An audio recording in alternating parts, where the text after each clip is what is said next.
कुरान तो खुद कहता है तो तुम टेररिस्ट बनो। नमस्कार, मैं रंजीत चौहान। कुरान खुद कहता है कि जो गैर मुस्लिम हैं उनका सर कलम कर दो। कुरान खुद कहता है कि जो काफिर हैं उन्हें मारो और उनका सर्वनाश कर दो।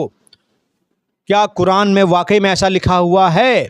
कि इसीलिए देश के मुसलमान बांग्लादेश में हिंदुओं के अत्याचार पर बहुत खुश हैं, बांग्लादेश में हिंदुओं की बहन बेटियों के बलात्कार पर बहुत खुश हैं। क्या इसीलिए खुश हैं? क्योंकि जो मौलवी ने जो कुछ कहा है उसे ध्यान से आप लोग सुनिएगा।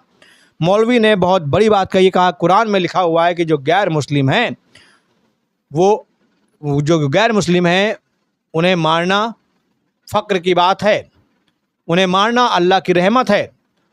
और कुरान में ये उन्होंने ये भी लिखा है कि जो लोग मदरसे में ये मौलवी ये भी कह रहा है कि जो लोग अल्लाह को नहीं मानते हैं उनके लिए आतंकवादियों जैसा सलूक किया जाना चाहिए।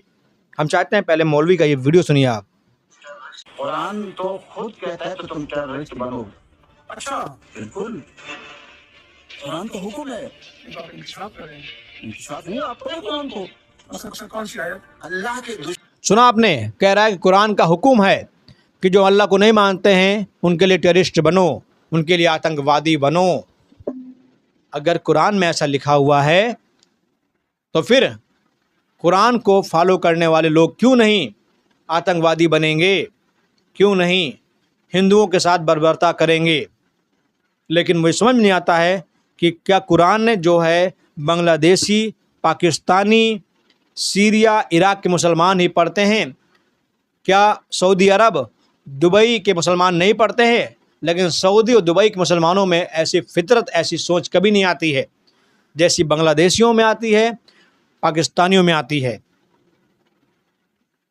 मुझे समझ में नहीं आता है कि ये कौन लोग हैं, इन्हें किस मिट्टी से बनाया गया है, इन्हें इंसान में इंसानियत क्यों नहीं दिखती है?